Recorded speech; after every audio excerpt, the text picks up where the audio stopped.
Welcome back. Welcome back to another F1 video for today. Iceberg. Now I've seen icebergs in like different sports. I'm not really sure what like an iceberg is, but I kind of actually I take that back. I think it's from like like there's like a part of the iceberg that's underwater and we don't really know about. So we are gonna check it out. We are gonna see what is on. I'm very much am looking forward to this. Shout out to Natal who did make the video. All credit goes to him. Should be fun. From weird to disturbing. So it should be fun to weird to disturbing.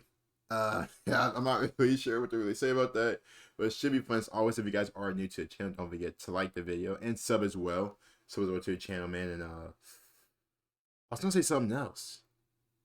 I think that's it. Oh, I'm probably gonna cut this up in two parts. Two parts. It should be like 15 minutes each. So I hope you guys do enjoy it. But here's part one. Hope that I can get part two out for you guys tonight as well. But let's get it. I'm not sure what they're really. I don't know. Kind of scared. Hello and welcome back to the channel. In today's video, we're going to be looking at my Formula 1 iceberg.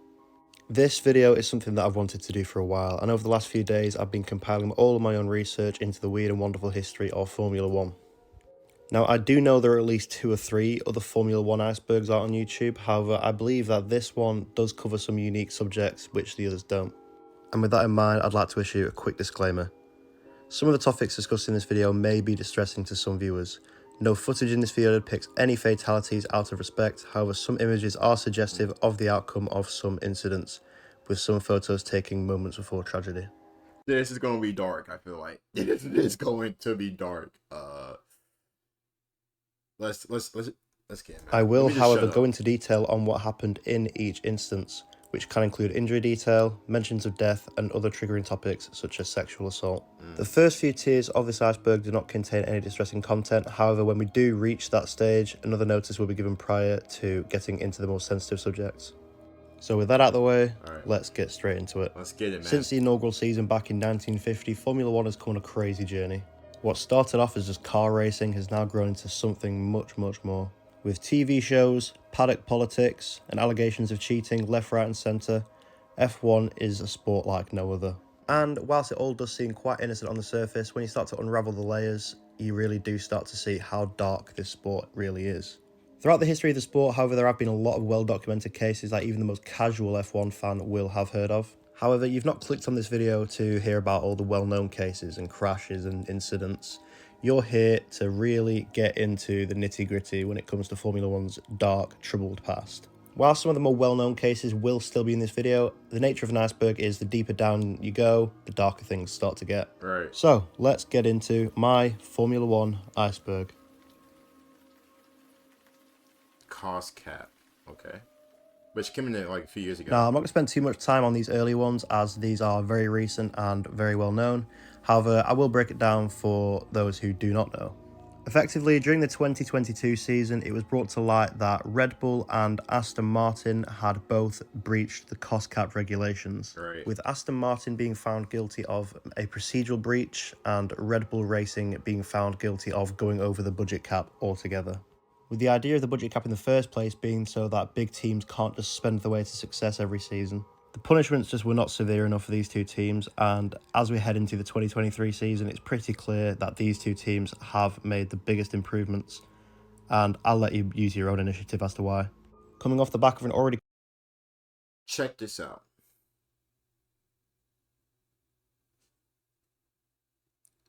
Think about it. Mercedes. Think. Just think for a second. Just think. Put your thinking caps on. Chat, shut up and say it. Low-key Mercedes, since the cost cap, have not really been that well.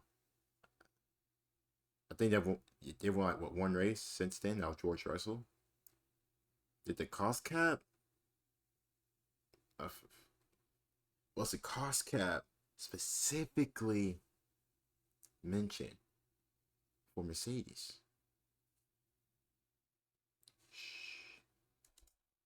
Controversial 2021 season, the FIA did say prior to the budget cap being installed that teams would be losing their titles if they broke the budget cap regulations. However, this has seemed to be more hot air from the FIA as Red Bull were rolled the red carpet out and allowed to keep their titles for the 2022 season. Now, Multi 21 is one of the more light-hearted entries into this iceberg, and unless your name's Mark Webber or Christian Horner, it's pretty funny. There is a good video that I will link down below in the description, but Multi 21 basically is a code that F1 teams give to their drivers and it orders them to stay in their positions.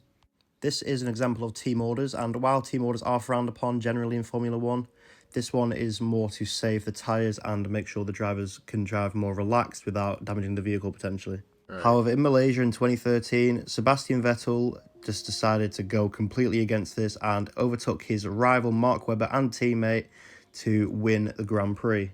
This then led to the now famous clip of Mark Webber in the cool-down room after the race, shouting at Vettel, Multi 21 Seb. The video will be linked down below, and it explains it better than I have. Now, getting into another more light-hearted entry, this is the Rich Energy story. These bombs. Effectively, William Story founded this company in 2015 called Rich Energy, who sell energy drinks. Apparently, they're the premium energy drink brand of the UK, although no one's ever seen them on a shelf in our country. And I say our country there because I can't speak on behalf of anyone else outside the UK. Has anyone else seen these? Let me know down below. I haven't. And the man you're seeing on the screen is William Story. He looks like the lead from Nickelback who's just been hit in the face by a grizzly bear. So anyway, his fake energy drink company Rich Energy managed to win the sponsorship rights to the Haas Formula 1 team, rebranding them to the Rich Energy Haas F1 team. And the sponsorship payment was never paid, effectively. The whole thing came crashing and burning down, and William Story's perfect drinking empire just crumbled in the Formula 1 sense. However, weirdly enough, Rich Energy does continue to still sponsor different motorsport teams to this day. I will leave a link down below to some more content and resources regarding this guy, and you can do your own research. But I'm pretty sure if you know Formula 1, you know the Rich Energy story. This should have probably swapped places with the Rich Energy scandal, but I'll put it here anyway. The Belgian 2021 Grand Prix, which is obviously quite recent, basically it was absolutely torrential rain and only 3 laps were ran. And these were all behind the safety car, with on the 3rd lap, the red flag was flown, terminating the race completely. The FIA's next move was to wind up the 200,000 plus strong crowd at Spa-de-Francorchamps by completely terminating the race and not resuming. This gave us one of the strangest looking podiums of 2021, with 2/3 of it being pretty normal in the sense that Max and Lewis were sharing that podium almost every race, and stood on the P2 podium step was the Williams driver George Russell, as he had an incredible qualifying just the day before, putting that arguably the worst car on the grid at the time, the Williams, into P2. The points were effectively taken for the classification from qualifying, so he achieved his first career podium as a result of this fiasco. And you may be wondering what happened to all those 213,000 spectators who turned up in the pouring rain to go and watch nothing. Well, the answer to that is nothing. They didn't get a refund, no reimbursement, no sorry, no anything. So, nice move, FIA. Now this one looks... That's what I be trying to tell, dude. The FIA are some freaking... Dude, oh my god. I tell y'all, man, the FIA can be freaking weird. They can be just the worst. The absolute worst. I'm just sitting here. I know I'm not really saying too much because I'm really just listening. Dude. Oh god. Oh man. Let's keep going. Let's keep going. The idea that there is a bias in Formula 1, whether that's the heads of the sport themselves favouring some teams over others, I don't believe that. It's up for debate, or whether that's the Sky Sports pundits having their own warped sort of views on drivers and incidents because of that. I do believe that though, but I feel like that's in every sport. I do feel like, because say for example soccer. So someone who played for Barcelona, he's like a pundit, whatever, and then an incident happened. He's most likely will favor the Barcelona player because he played for Barcelona. Or same thing for basketball at times, you know. Yeah, you know, LeBron missed the dunk, but, you know, he just didn't miss a dunk, you know. He got fouled, whatever, stuff like that. So I do think, but to be honest, if F1, have I really seen an F1? I don't really listen to, like, the post-match stuff, honestly. Like I said, we just watch the races together. But maybe they do, but, I mean, would I be surprised if... Ooh, I don't feel like thinking right now, but you guys know what I mean. Like, their favourites. Nico Rosberg. I think a good example of this is Paul di Resta, who got, let's face it, he got his ass handed to him by Lewis Hamilton throughout all of his karting days. and his junior motorsport He career. just hates And Lewis. weirdly He probably enough, does. when he's on the Sky cameras, he sort of has a negative opinion on anything that Lewis does. Whether it's Okay. intentional. Well, that's biased then. Then that but specifically is biased. That's what I'm talking about. Like stuff like that. Yeah. Some players may just have like a grudge or an irritant towards somebody, and it's always gonna be like that. Now he's probably part of the rest of it's probably just been just basking in glory that Lewis Hamilton does not want to race in like 2 years. Just absolutely love it. Potential or not is up for your own interpretation, but it does lead me nicely into the next stage of the So iceberg. I get that. Now, I need to quickly air my own biases here. wow. I am a Lewis Hamilton fan. He is one of the most inspirational people on this planet to me, and I will That's forever my look guy. up to him. That's And my guy. seeing him hurt as he was on that day will stick with me for a long time. And the events that transpired on that day should never be forgotten. And now when I say that it should never be forgotten, I mean in the sense that going forward, we can never afford to have another mishap like that on the scale that it happened again in Formula One or sport as a whole. You guys know I'm my sure if you're thoughts watching on this that. as a Formula One fan, you know exactly what I'm talking about with You Abu guys. Dhabi. But if you don't know, basically Hamilton was leading the race, and going into this final race of the season, him and Verstappen were both level on points to the championship. Hamilton was clear of Verstappen and had the faster package on the day, and was leading the race comfortably, set to secure a record-breaking 8th World Drivers' Championship. On lap 53 of the race, Nicholas Latifi crashed at turn 14 while battling Mick Schumacher, and this brought out a safety car. And with this, Hamilton stayed out, as he would have made no advantage by pitting for a fresh set of tyres. He'd have lost position and therefore lost the championship. However, Red Bull, with nothing to lose in case there was another racing lap, did box for the soft, faster tyres. Now behind the safety car, this was a gap of 5 cars between Lewis Hamilton in first and Verstappen in second. And under the safety car regulations, another lap has to be done behind the safety car to allow all cars to unlap. However, this is not the case. Yeah, that Only the happened. cars between Lewis and Max were allowed to unlap themselves, even though they weren't even allowed to go full the way around the track. The race director, Michael Massey, then ordered the safety car peel into the pit lane to allow one racing lap between Lewis Hamilton and Max Verstappen to decide the championship. Max was then able to pass Lewis on his way to winning his first World Championship in Formula One. However, in Formula One, the nature of a safety car restart, not even just to protect the order, but when it restarts, it allows the grid to be bunched up together, and the likes of Carlos Sainz or Yuki Tsunoda or Gasly, who were in the top 5 also, could have fought and potentially competed for a race victory or a podium, but they were robbed of the opportunity just because only the 5 cars between Max and Lewis were allowed to unlap themselves and no cars behind. You can see this quite clearly in the fact that Carlos Sainz finished 5 seconds behind Max and 3 seconds behind Lewis. So you could look at that and argue, had Sainz been allowed to race effectively, he could have potentially finished second or first. Yeah. Anyway, I've spent quite a long time on this. Let's move on to the next one. I think that's probably the worst loss Lewis has ever had. I think that's a loss he's always going to remember. I think a lot of F1 fans are going to remember. I mean, like I said, it's unfortunate. It led to a 1-lap race, but I think ever since that loss, man, it's been Mercedes has. But I mean, I just talked about earlier. You guys heard my conspiracy theory about Mercedes stuff like that. But I think that loss just, man, that's one of the toughest losses to have. It sucks. It's tough. It's tough, but I think it's almost impossible to cast your eye back on Formula One and not talk about the Formula One espionage controversy in 2007, also known as Spygate.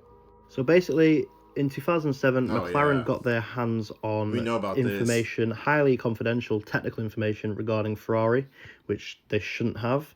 There was around 780 pages of Ferrari documentation that was stolen, and he was photocopying in Woking when all of a sudden the guy that was the employee of the photocopying shop realised that they belonged to Ferrari and decided to contact the team to report him. This led to a whole blown investigation. Houses were raided, people were sacked, it was a mess.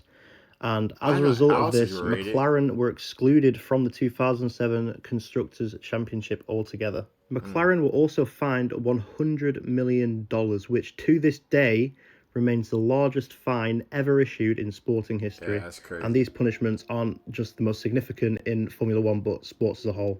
Then, to make matters more complicated, Renault's F1 team were summoned before the FIA's World Motorsport Council in regards to a charge of them having confidential information relating to McLaren. So yeah, the whole situation's just so messy. So I personally find this one Monaco fascinating. Diamond. As part of a PR stunt during the 2004 Monaco Grand Prix, the Jaguar F1 team raced with $300,000 diamonds embedded into both of the nose cones of their two cars. And in this installment of top 10 things that you do not want to happen, on the opening lap of the race, Christian Klein crashed his car and the diamond from the car went missing. Even after 20 years, nobody's quite sure whether it was just lost or it was stolen or whether the diamonds were even real in the first place and whether it was just a publicity stunt that didn't require the use of real diamonds. But anyway, it got people talking and it still has people talking to this day. So, in 2012, the Bahrain... Why? What's the point of having over $100,000 worth of diamonds on an F1 car? And then you crash it early on. I tell you, man. I tell you, this is insane. This is crazy. Let's keep going. Grand Prix returned following the 2011 Bahrain Grand Prix being we know cancelled about due this. to anti-government protests in the country. We know about Despite a lot this. of threats in the area and a lot of heavy protests going on and a lot of violence, the race still went ahead, keeping in line with Formula One's "The Show Must Go On" theme. The whole thing was highly controversial, and The Independent even went on record as to name it one of the most controversial in the history of the sport. The race ended with Sebastian Vettel driving for Red Bull taking the victory.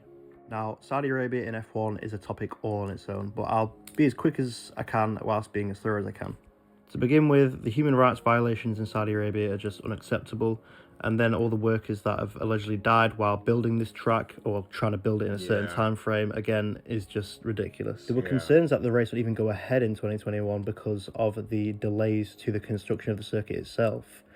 But the FIA managed to find a way somehow, nothing to do with money at all, to push a way through to make sure that the circuit was accredited and safe and had all the necessary certificates in time to host the race. Now, I'm going to use safe really loosely when referring to this track, as it is anything but safe. Drivers complain about the breakneck speeds at which they take blind corners on this circuit for quite a while now, and while work is being done to improve the sightlines around the track, it is still quite a dangerous circuit. We're doing this again. So, Haas, welcome back. Yeah, it's strange, obviously, how Haas end up in these weird situations with sponsors. But basically, Uralkali took over, owned by Dmitry Mazepin, with his son Nikita Mazepin taking on a driver's role in the team. And basically, they rebranded the car with Russian flags, which Russian athletes in general cannot compete under their flag due to the doping scandals. Oh God, I bet you didn't expect to see this mug in the video. But obviously with the Ukrainian war and Daddy Mazepin having his fingers in all sorts of Russian pies, the team had to cancel the deal and reverted back to their traditional white and red colours. I do genuinely find it fascinating, though, how America's F1 team can proudly rock around with the Russian flag on its wing. It's a very fair point. That is a very, very fair point. I didn't even think about it till now. Haas, rich energy, and the whole Russia stuff, man. Ugh. Oh, Bernie. Where do we begin? Known as the F1 Supremo, as he was the ultimate owner of Formula One, he is a leech, basically. I'm sorry, I'm not going to beat around the bush here. He's a leech. From tax avoidance claims to claims of bribery. He's even expecting a child at the grand old age of 92. This guy is just weird. And some of the things he says, oh my God. For example, on the Ukrainian war, he said he'd take a bullet for Vladimir Putin, and he said he's still friends with him. He also referred to him as a first-class person. And if, like me, you believe in karma, well, 2 weeks after he said this, he was charged with tax fraud. And now for one of the craziest things you'll probably ever see in an F1 video on YouTube. Vladimir Putin and Adolf Hitler in the same video. Now, there is actually a valid reason for Hitler's inclusion in this, as in 2009, Eccleston went on to say that Hitler got things done. He was able to get things done. Wow. Wow. Listen, I'm not gonna talk about the whole Hitler stuff. I thought the whole thing was just a disgrace. Absolute disgrace. I'm gonna just leave it like that. But wow. Let's let's just finish this first. This Can first assure part. you now, this is not Bernie Ecclestone's only inclusion in this video, and all I'm going to say right now is, you're only as good as a company that you keep. During the 1994 Formula One season, there were several allegations of cheating flying around the paddock, with the bulk of the allegations being targeted towards the Benetton F1 team, who had the driving pairing of Michael Schumacher and Jos Verstappen for that season. The allegations first came around in the first round of the 1994 season when Michael Schumacher came in for a very fast pit stop, and at the time the rivals were just left scratching their heads at how he managed to get out ahead of his then rival Senna. That season, Ayrton Senna famously opted not to return to the Williams pit lane after retiring from a Grand Prix and instead decided to sit back and watch the race from the sidelines, paying close attention to the Benetton cars and keeping an ear out to see if he could hear anything out of the ordinary. The Brazilian was convinced that Benetton were using an illegal traction control system, which gave them an unfair advantage. The whole situation then came to boiling point when allegations were renewed following Jos Verstappen's Benetton exploding in a fireball in the pit lane as a result of a refueling incident. The working theory from rival teams was that Benetton had a system in place that allowed them to fuel their car up quicker, enabling them to have faster pit stops. Subsequent investigations showed that this theory was correct and that they were using a fuel valve with no fuel filter, which allowed them to fuel the car up 12.5% faster than any other team on the grid. Overall, this is just another example that shows how far teams will go to push the rules, even if it means putting the health and safety of their drivers and staff at risk. Fortunately, the only thing that was harmed during this whole situation was Benetton's reputation. The 2008 Singapore Grand Prix may seem innocent on the surface, but when you actually realise what transpired, it's pretty crazy.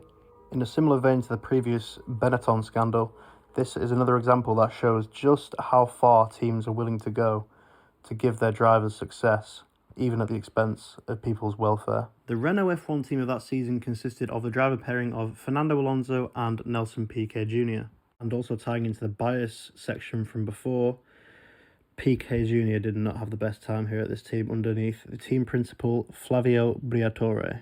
With Alonso starting P15 on the grid, it was quite unlikely he'd be able to get a win from this race.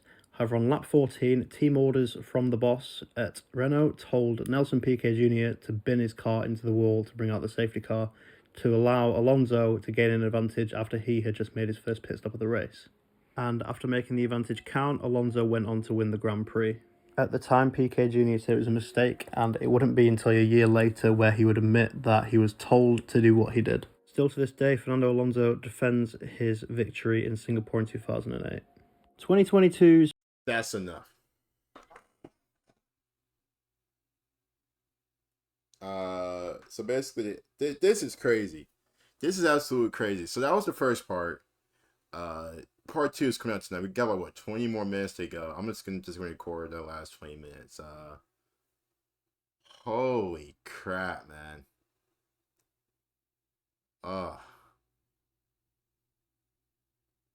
Alright. Hey, on that note, I hope you guys enjoyed part 1. Part 2, like I said, should be coming out tonight as well. Let me go and chop this up, post it for you guys. As always, don't forget to like the video and sub as well. Take care, stay amazing, and as always, talk to you guys soon. Peace. Back again with part 2. One iceberg. About halfway done. The first part is absolutely crazy. Let's go ahead and let's hop straight back into part 2, man. This British Grand Prix was shocking for 2 reasons, which are kind of the same reason, but I'll explain how. Just moments after the British Grand Prix got underway in 2022, George Russell tagged the Alfa Romeo of Zhou Guanyu, and it caused a horror crash. That was scary. The Alfa Romeo was flipped right upside down and was sent skidding and sliding across the gravel trap, across the tarmac, until it came to a halt embedded in the fence just below a spectating viewing paddock. So the first way that this incident is shocking is just the accident itself.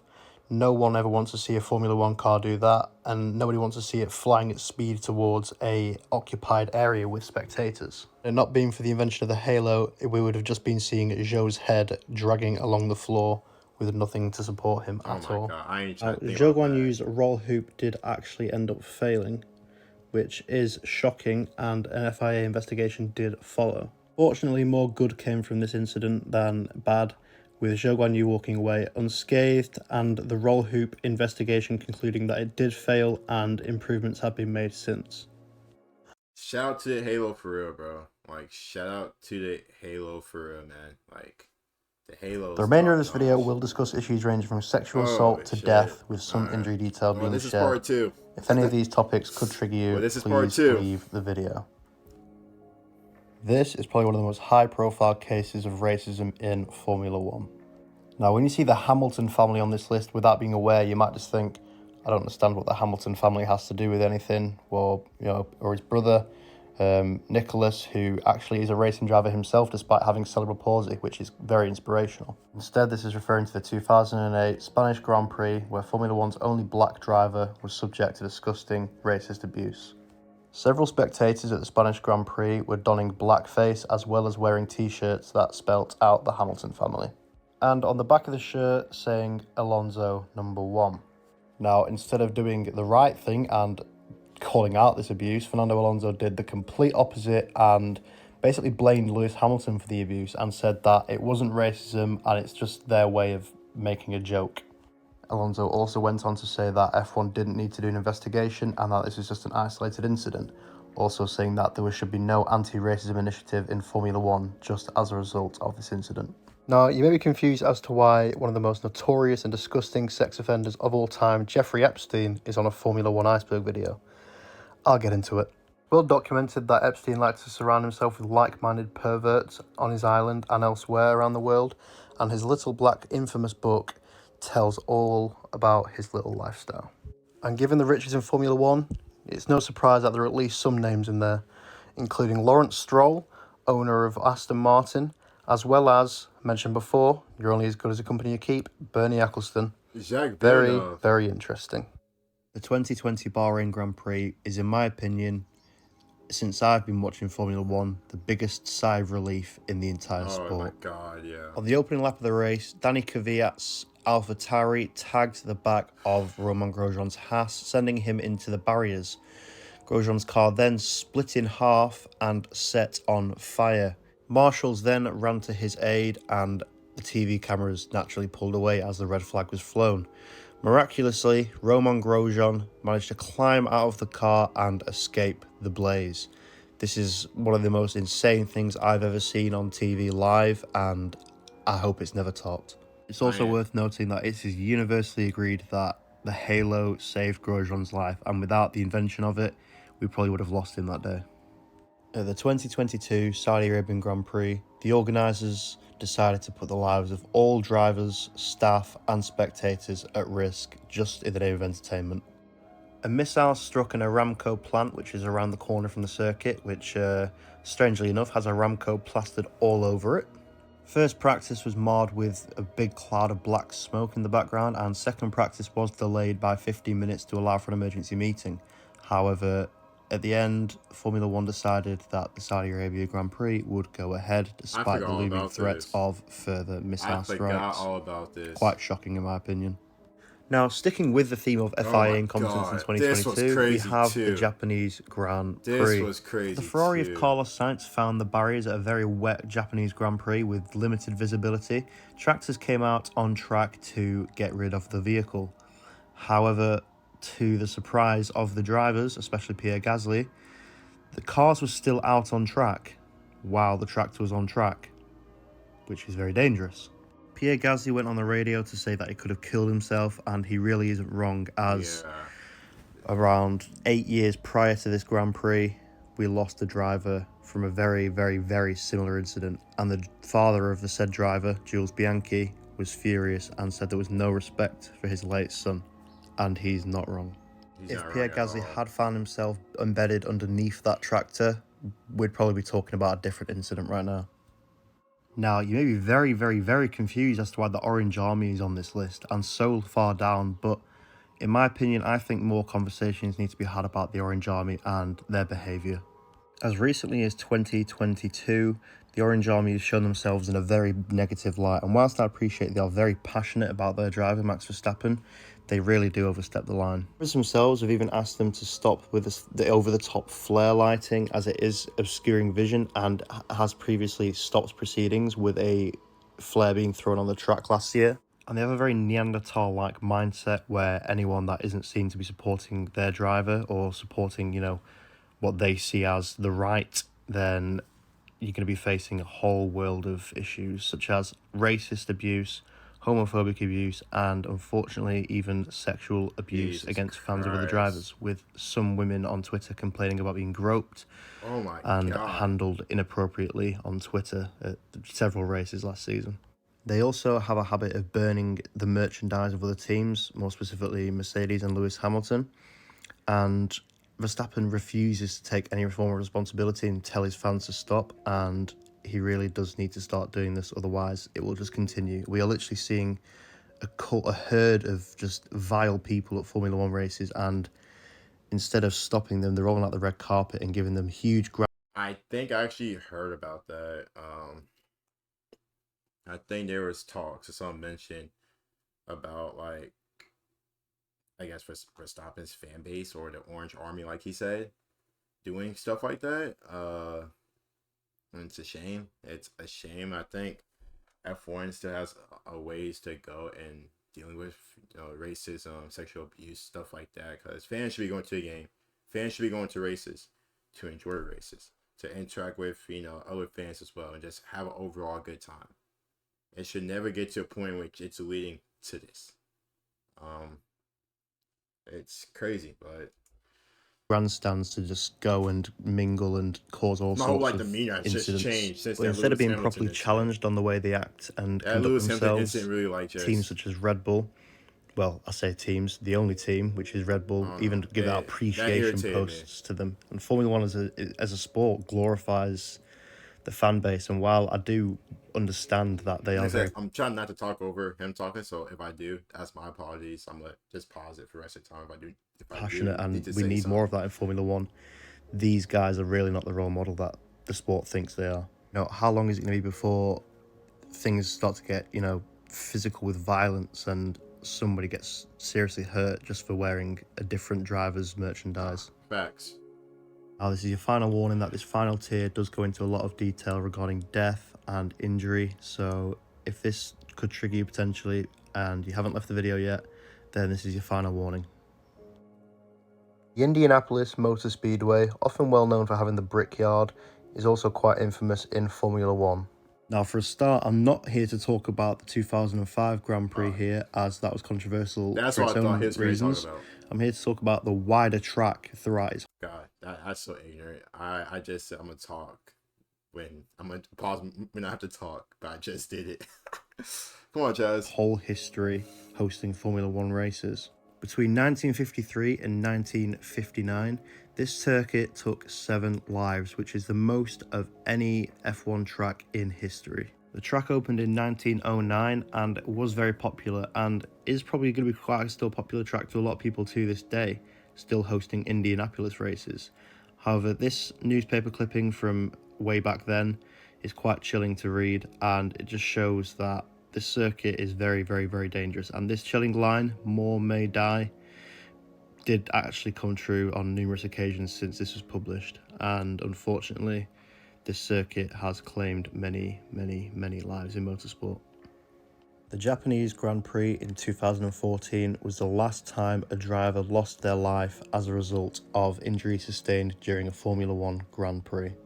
Jules Bianchi, driving the Marussia car, sped into the back of a recovery vehicle which was dealing with another incident, and the picture you're currently seeing was taken seconds before that impact happened. I won't show the actual incident itself because I believe that would be in poor taste. The entire F1 community was left absolutely reeling from this devastating incident. However, the FIA themselves don't seem to have shown any remorse or have learned any lessons, as mentioned previously. Pierre Gasly nearly had a similar incident in the Japanese Grand Prix, which was just held in 2022. The 1970 Formula One World Drivers' Championship trophy was awarded in a way which we should never hope to ever see again. At the Italian Grand Prix in 1970, during practice, Jochen Rindt's Lotus flew into the barriers after a brake shaft failure, and with his seatbelt gripping tightly around his throat, he was pronounced dead on his way to the hospital. Rindt himself had previously raised safety concerns with the Lotus car, as it had been quite unreliable up until this point. Apart from the loss of life and the family that he left behind, the saddest part is that he went on to win the 1970 Formula One World Championship, as his closest rival in the standings could not accumulate enough points over the remainder of the season to dethrone the Austrian. Jeez. He's affectionately known in Formula One as the Young Crown Champion. God. The Nürburgring, also known as the Green Hell, is one of Formula One's most infamous and most dangerous circuits. It was given its chilling nickname, the Green Hell, by Formula One. Y'all getting ranked. Oh no. Jeez. Jeez.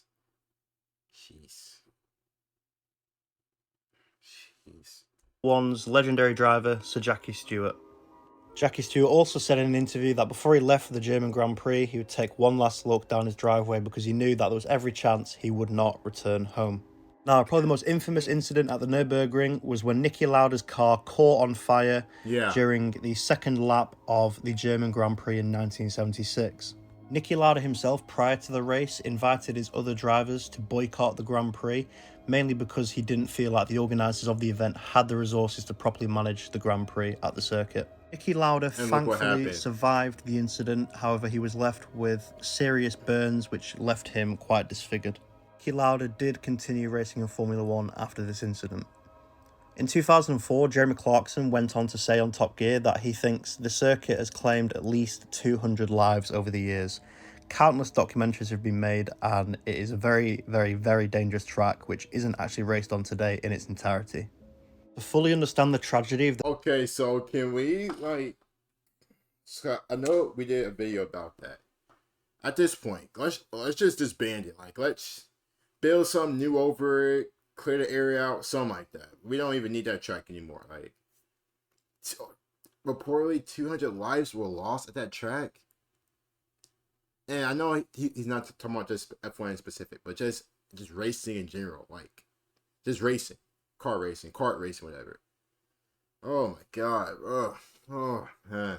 This is nuts. The Belgian Grand Prix of 1982. You have to go to the race immediately prior to this at the San Marino Grand Prix, where quite a lot of context is. Gilles Villeneuve and Didier Pironi were 1-2 driving for Ferrari during the San Marino Grand Prix of 1982, while the team ordered both cars to slow down as the driver in third place was significantly further behind than the two, and they wanted to preserve the car. Villeneuve interpreted this as an order to maintain track position, however Pironi did not, and he took the opportunity to pass Villeneuve on the final lap. This really wound Villeneuve up to the point where he said he would never speak to Pironi again as long as he lived. Those chilling words from Villeneuve would come to head as 2 weeks later at the Belgian Grand Prix, the Canadian lost his life in the final qualifying session. Didier Pironi beat his qualifying lap by just 1/10, so Villeneuve went back out on track to set a faster time. In his eagerness to beat the driver who he felt had seriously wronged him just 2 weeks prior, he had a crash at around 140 miles an hour, went airborne, and nosedived into some catch fencing. Oh my Villeneuve was God. catapulted from his airborne car and flew 50 meters further down from the wreckage, snapping his neck on a fence. Doctors who arrived at the scene found that he was not breathing but had a weak pulse. However, later that evening, he died as a result of a fatal fracture to the neck. We know that the Netflix series Drive to Survive shows that in Formula One, rivals will do anything to one-up their peers. However, on this occasion, in trying to do so, Villeneuve lost his life. The 1994 San Marino Grand Prix marks what is probably one of the most tragic race weekends in Formula One history. We lost two Drivers, mechanics, and spectators were all injured at this race, which proved to be a turning point in both the safety of Formula One and the development of the sport itself. The weekend nearly began in tragic fashion as driver for Jordan, Rubens Barrichello, hit a curb and went flying at around 140 miles an hour, launching him into the air as he hit a tyre barrier on his way down. He was knocked unconscious, and apparently the impact was around 95 Gs. His car rolled several times before landing upside down. Medical teams came to the crash site, and it seemed that he'd had a broken wrist, a broken nose, and his tongue was blocking his airways. And it said that the work done by the FIA doctors on the day saved his life. When Barrichello regained consciousness, he recalls that Senna was the first thing he remembers seeing as he was there at the medical centre after selflessly parking up his car to come and check on him. The following day, tragedy struck. On the Saturday qualifying session, Austrian driver Roland Ratzenberger hit a concrete barrier head on. This resulted in him receiving a skull fracture, and later that afternoon, he unfortunately had lost his life. On the Sunday, during the race, the Brazilian Ayrton Senna lost his life as a result of... And I would never, never, never understand after two incidents like we had, like they had, you would still go on and continue on with the weekend. I've never, just never have I've just understood that. Yeah, Barrichello who almost died. Yeah, another driver who died, and then Senna died that same race. Like after the second one, wouldn't you think, the track isn't safe?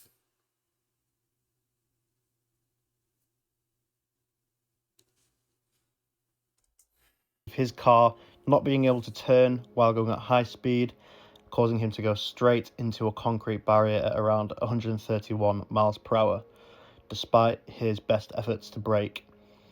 As a result of this, Senna was killed instantly, with his steering wheel piercing his chest, as well as him receiving numerous other issues. Despite the loss of the three-time Formula One champion's life, one of the more tragic parts of this is that in Senna's car, they found an Austrian flag, which Senna had planned to raise after the race in honour of Roland Ratzenberger, who lost his life the day before the same circuit. The 1994 San Marino Grand Prix will probably remain one of the most well-known tragedies in Formula One history. The 1977 South African Grand Prix had what, in my opinion, are some of the most disturbing images caught on the Formula One broadcast in history. On lap 22, a car pulled up to the left of the main straight opposite the pit wall. Two marshals then came running over to his aid. However, sadly, only one marshal made it across the track. The image you're seeing on your screen now is a still image just seconds prior to what I can only describe as shocking. The marshal that arrived first was William Bill, and the second, who sadly did not arrive, was Frederick Jansen van Vern, who was carrying a 40-pound fire extinguisher at the time. This is important context. He was running across the track when Tom Price, who was in 13th place, was driving at speed and could not move out of the way in time. He struck the 19-year-old marshal, splitting his body in half on impact, naturally killing him on impact. God. The images on the broadcast showed Van Vern's lifeless body being flung across the track, with both of the halves of his body barely being held together. Holy crap. Now, you may be wondering where the fire extinguisher comes in, as I did say it was important context. Well, sadly, Tom Price, the driver who struck Van Vern, lost his life also, as the 18-kilogram fire extinguisher struck him on the head, wrenching his helmet upwards, snapping his neck, killing him instantaneously. Sadly, Price's car, with him lifeless at the wheel, continued down the track, hitting another car, sending them both into a concrete barrier. Thankfully, the other driver was not injured, and Price's car then came to a stop. The body of the steward, Jansen van Vern, was actually only identified the day after the race director had summoned all of the race marshals, and he was not there. So that gives you an idea of how extensively mutilated his body was. Now, the Italian Grand Prix of 1961 is, from what I can find, the biggest single loss of life at any Formula One event. At the Grand Prix of his constructors' team, Ferrari, Wolfgang von Trips lost control of his car after colliding with the Lotus of Jim Clark. He then crashed into a fence, killing 15 spectators as well as himself in the process. Also, the photographer of the images you're seeing on screen right now subsequently lost his life as the car barreled into him on its way into the crowd of spectators stood on the grass banking alongside the track. Wolfgang von Trips was actually in the title fight that season with his teammate Phil Hill, who went on to win the race. However, sadly, as a result of him losing his life here and his teammate winning the Grand Prix, Phil Hill won the title and Von Trips obviously could not challenge him. The race was also not immediately stopped afterwards. This was allegedly due to there was a potential panic amongst the crowd, which would have then jammed the roads around the track, making rescue work difficult for those with injuries. I think that's enough. I know we have like 2 minutes left, but I I don't know if I can really continue this on. This was absolutely crazy.